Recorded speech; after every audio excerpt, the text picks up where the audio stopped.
What's poppin', y'all? It's your boy Pee Wee the Plug. In today's video, I'm giving y'all 5 players to watch in this year's NCAA tournament. I just want to let y'all know it is currently 9:10 in the morning.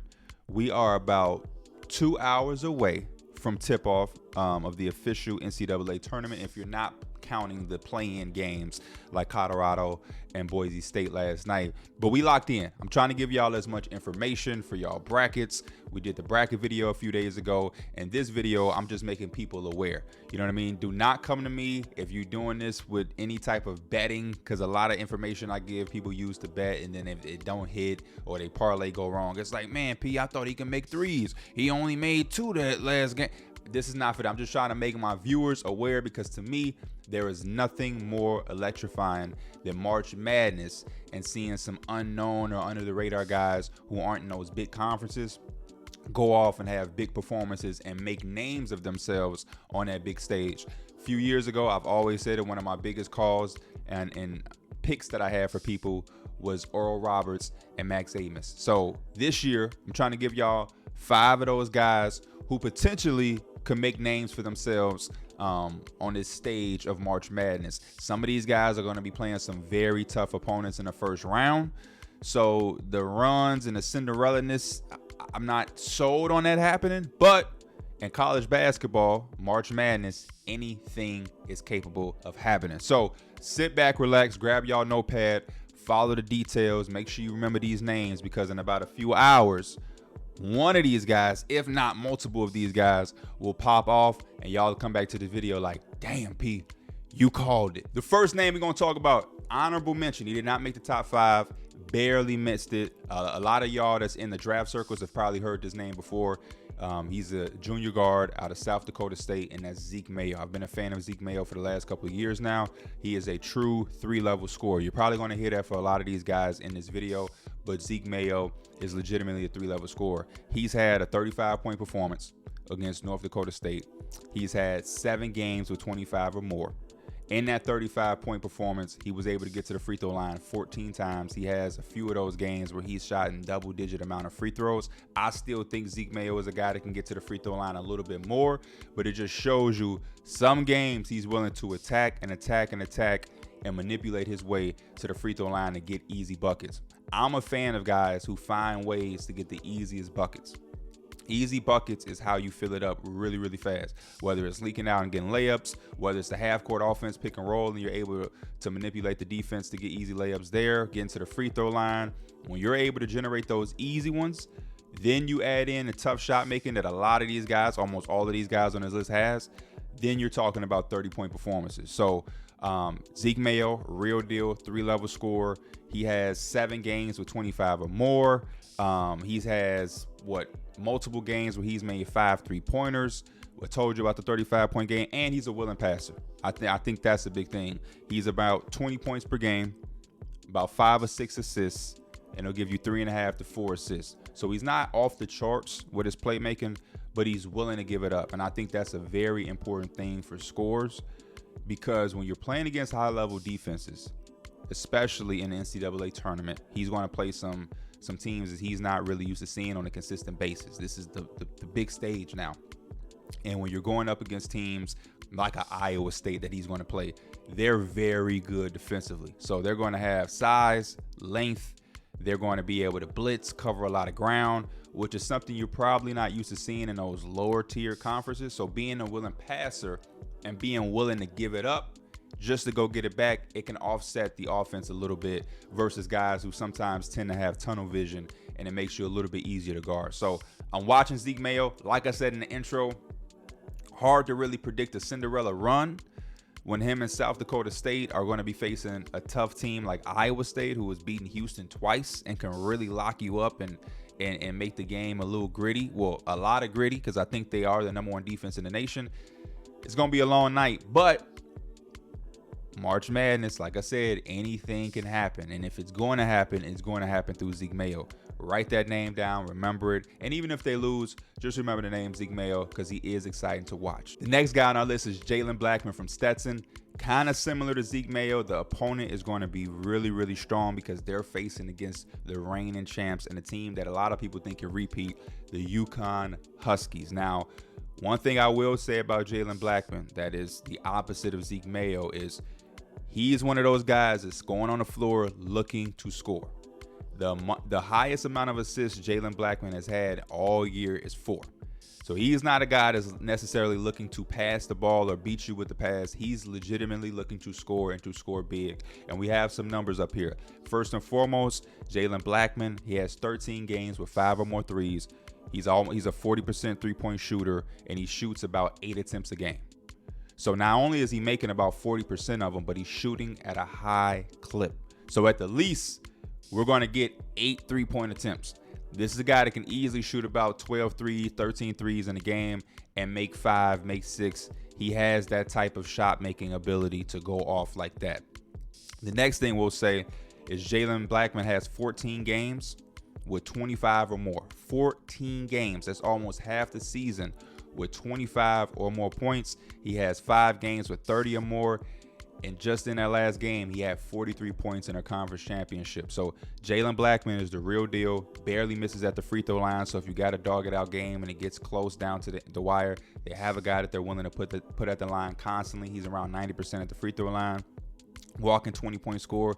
He gets 20 points in his sleep. But I am interested in seeing how UConn attacks him and how he responds to a team like UConn. Because like I said, they're going to have Overly Wellman, big players, big wings, a lot of size. Stephon Castle is a really good defender for a freshman.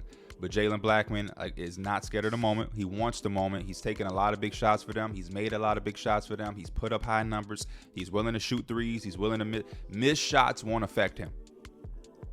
Right? He's just going to keep going and going and going. Some guys and some scores, they start off shaky. They start off 1 of 5. They'll start to kind of fall back, start to flow throughout the game. Jaylen Blackman knows his role. He knows what he's out there to do. A tough start will not hinder him from continuing to go out. And the last thing you want if you're UConn or any other team that's facing Jaylen Blackman is for him to get going early, because then once that heater starts and he's microwave cooking, now you're in for a long night, and before you know it, he has a 43-point performance and they're hanging on trying to get that wind out. So Jaylen Blackman, look out for him. I am highlighting that game against UConn.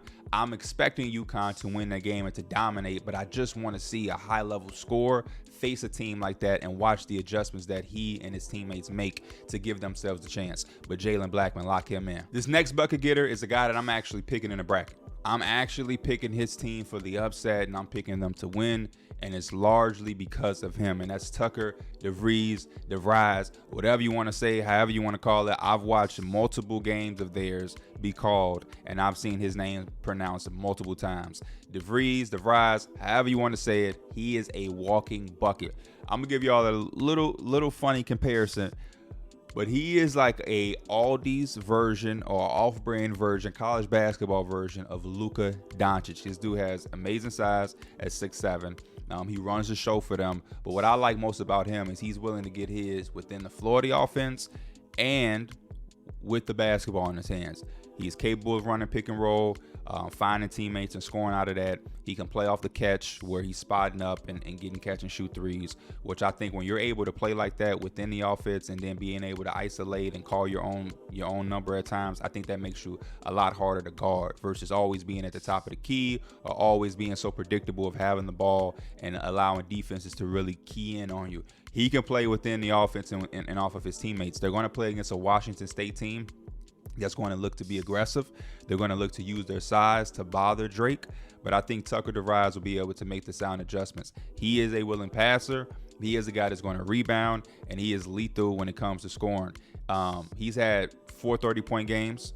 The first game of the year, he dropped 36. He's already had a game this season where he put up 39, 13, and 7. He plays at his own pace. He's a legit 3-level scorer. He's giving you 22, 7, and 4. I've seen him do work in the post-up. I've seen him do work in the midi. I've seen him get to the line. I've seen him get to the cup. I've seen him rain threes. And he's a guy who's used to this. He's been getting high-level attention since last year where teams are really focusing on him. He's been putting up big scoring numbers. He's been the number 1 option. He's seen probably every defensive scheme that you could see. And because he's not playing against an overwhelmingly favorite or an overwhelmingly top team, Washington State, you give them credit. They're solid, but they aren't a UConn. You know what I mean? They aren't an Iowa State, and they can be beat. And his team is not not so low. His team is a much better team than a Stetson or South Dakota State. So Tucker DeVries, however we want to phrase it, he is a guy that I'm willing to put some money on to have a really big performance in this opening round. And ultimately, though Washington State is better, I'm rocking with Drake solely because of Tucker DeVries. I'm expecting a high-level game from him, and I'm expecting him to have one of those games that people are going to be like, whoa, who's that guy? You know what I mean? So lock that in. Tucker DeVries, Drake over Washington State. You know where you heard it first. Our next guy is my favorite guy on this list, Shahada Wells from McNeese. They're going to go against Gonzaga, one of the box office games in the first round. Shahada Wells and his team at McNeese, they are a very fun team. They are a gritty team defensively, and they use their defense to go into offense. So Shahada Wells is a guy that I think is going to have one of those performances. He reminds me of a college basketball version of Donovan Mitchell. He's a guy who can get going early, get going quickly. He finishes well at the basket, 50% scorer on twos, 40% from three. And what I love about him, like I said, they turn that defense into offense. So he has had games where he has 4 steals, 5 steals, 4 steals, 5 steals. He's getting out in that passing lane. He's going the opposite direction, and he's scoring in transition. Like I mentioned earlier, guys who are able to find ways to score easy buckets are going to be lethal and always have a chance to put up high scoring numbers. It's the name of the game.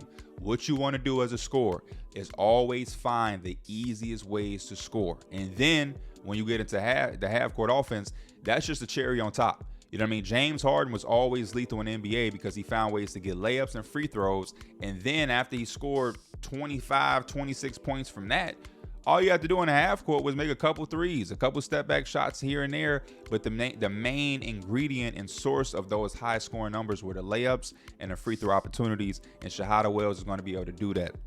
He has games where he's knocking down a high level number of threes, but he's not a guy that I think is going to just sit there and be keyed in on threes. He's determined to be able to get down to the cup and get those easy buckets. He's determined to score in transition. He is a guy that does a little bit of everything because he has had high number assist games. I'm looking right here in front of me. 5 assists, 6 assists, 4 assists, 5 assists, 7, 9, 6, 8, 7. He also, if you look at the box score for him, 27 here, 20. The last 2 games he had 27. He came out of the gate with a 23-point performance. He's had a 37-point performance against Western Carolina, 36 points against UAB, another 30-point game against Michigan, which was a very huge win for McNeese, if you remember that. That kind of put them on the map. Hey, we should start looking at them. Gets to the free throw line. He's had games where he shot 13 in free throws, 11 free throws. The last game they played, he had 13. The game before that, 9. Just to show you his determination of getting to the cup. And with that comes free throw attempts. Like I said, the 3-point shot, he is able to get going, but he's not going to live and die there. He has games where he's made 4. He has games where he's made 5, but he's not necessarily going to just live there. He also has games where he's made 0. He's only took 2. He's only took 3. He's only took 1. So Shahada Wells, I think, is, like I said, an explosive scorer. He is a guy that plays with his team on the defensive end, and they turn that defense into offense. And he loves getting down the transition, and they're a really fun team. They're a really fun team. He's a mixture of like a combo guard. They have another guard out there that plays with them, and they play off of each other. Some nights he's that guy. Some nights he's facilitating.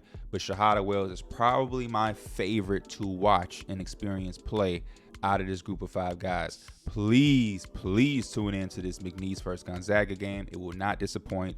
And please remember number 13, Shahada Wells. He has that name. That's the name that you hear about when we talk about March Madness. Yo, that March Madness hero, the folk hero, Shahada Wells. Shahada Wells for 3. Shahada Wells with the game winner. Shahada Wells, remember the name. Our second to last guy is a guy out of Morehead State. They're going to be going against Illinois. I think this has a chance to be a really, really good matchup. 3 versus 14 as Riley Minix. Riley Minix is a 6'7", 6'8", big, strong forward. He is a guy that hits the glass extremely hard. If I'm not mistaken, Riley Minix has had 19 double-doubles. 19 double-doubles this season. Like I said, he's really, really strong on that block. He's a good roller. You'll see him being in a lot of pick and roll action as the screener, and he's very intelligent with screening. Sometimes he pops. He knows when to slip. He rolls extremely hard, and he's really good around the rim. I was extremely impressed when I found out about Riley Minix, how well he moves without the basketball and continues to find ways to get close to that basket and do damage. And again, he is stronger than he looks. Maybe it's because we watch it on TV or from far away, but Riley Minix does not look like he's as powerful as he is when he's actually playing. Kind of reminds me, these are college basketball players, so these comparisons are a little off-brandish, but it's almost kind of like a controlled Julius Randle, where he's going to do a lot of work on the interior, but he is respectable from three and can hit a few when defenses are giving him the three. He's only got one game this season when he has not scored in double digits. So out of all of the games that Morehead State has played, he scored in double digits in every single game except one real legitimate option. And like I said, he shoots about 34% from three, respectable, and then around 55% from the field. So Riley Minix, he's going to get in the mix. He's going to really challenge Illinois' bigs, potentially can get guys in some foul trouble, and he's going to play extremely hard. He's a guy that puts up numbers. He's a walking double-double. 20 and 10 were almost bona fide to get. He can get 15 rebounds, 14 rebounds. He's good on the offensive glass. This is a guy that Illinois has to watch out for and put a body on at all times, but he's a true workhorse, so watch out for Riley Minix. And last but not least, a guy that would be my #1 favorite on this list if it wasn't for Shahada Wells, and that's Enrique Freeman from Akron. They'll go against Duke. Now, this is an interesting matchup because Duke is going to have a little bit of size on the inside, but that size, I'm not sure if it'll match up well with Enrique. Enrique is I was going to say offensive rebounder, but he's a rebounding monster who attacks the offensive glass strong. Putbacks, second chance points, however he wants it, he's going to get to that glass. Kyle Filipowski is going to have his hands full. Mark Mitchell may get an assignment to have to box this dude out and put a body on him. Enrique is a force when it comes to keeping them off of the glass. Defensively, offensively, he's going to find a way to get his hands on a rebound. This dude has 220 rebound games. Just to put that in perspective, he has 2 games where he has at least 20 rebounds. He has 9 games with 15 rebounds or more. He shoots nearly 60% from the field, a monster in the post, incredible footwork. I love the counters that he has, and kind of like Riley Minix, and maybe to an even higher degree, he is a lot more stronger and physical than he appears when you first see him. When I first seen Enrique Freeman, I did not expect him to be as strong and powerful as he was. But then when you start to watch him play and you see that nobody can really put a body on him when it comes to containing him on the glass, when you see all of the post-ups and, you know, the turn shots and the up and unders and just the force he plays with when he's on the block, you start to quickly figure out how strong he is. Doesn't shoot many threes. He's not a guy that's going to shoot too many threes, but in the times where he has shot them, he is capable of making them. So he shoots around 37% from three, but again, he's a guy that would take 1 3 in a game, and that'll just be it. He's not a guy that's going to shoot too many of them. Does a lot of his work around that rim as a screener and a roller, a guy who's doing putbacks, tip-ins, and different things like that. But if you allow him to have an open three, if he does have the occasional pick and pop, he isn't necessarily scared to shoot it, and he is capable of making that 1 or 2 that he does shoot. He does have a bit of a turnover problem, which is something I'm also watching against a team like Duke coming out of the ACC, which, like I said, they're going to have a little bit of size. They're going to be able to cover some ground. So if they send doubles at him, I'm looking to see how he's going to be able to handle that. He is a good passer as well, at times, I'll say at times, but he does have a turnover problem. He also blocks a lot of shots. So on the defensive end, I think he can wreak havoc for Akron against the Duke team. They're going to have their work cut out for them because Duke is no slouch. That's why they are the 3 seed. But he is a guy that I think can give them some issues and give them some problems. And with the way he plays, he's going to slow the game down, and it'll slow down the tempo from allowing Duke to really get out and run and take control of the game. That's the main thing Akron needs to do. They have to make sure that this game stays slow and that they play at their pace so that they can have their guy do his work, because Duke is an outstanding three-point shooting team, and if they're getting into transition and they're out running and the three-point shooters can hit the corners and hit the wing and start spraying it, before you know it, now you're down 12, 15 points, and you got to start to play fast too to start good fast points. And you don't want that. You want this guy to be able to really control the post, force double teams, and be able to make sound decisions. You want him to be able to have a 20 rebound game. You want him to be able to have one of those double doubles or 15 rebound games and allow him to really do work. So my guy, Enrique Freeman, is our last and top guy to watch in the tournament. And that's a wrap. Those are my 5 must-watch guys in the NCAA tournament, plus an honorable mention in Zeke Mayo. Y'all let me know in the comments if there's any guys that y'all are thinking deserves to be on this list more than the guys that I named. And also, let me know what y'all got going on in them brackets, man. This is, like I said, a couple hours away. Actually, to be honest with you, by the time this comes out, the March Madness tournament will have officially begun. But I still want to know some of them picks y'all got, man. Who y'all got upset and who? Are y'all familiar with any of these guys? And yeah, just give me some feedback, some thoughts. As always, I am Pee Wee the Plug. I will see you guys next time. I'm out. Peace.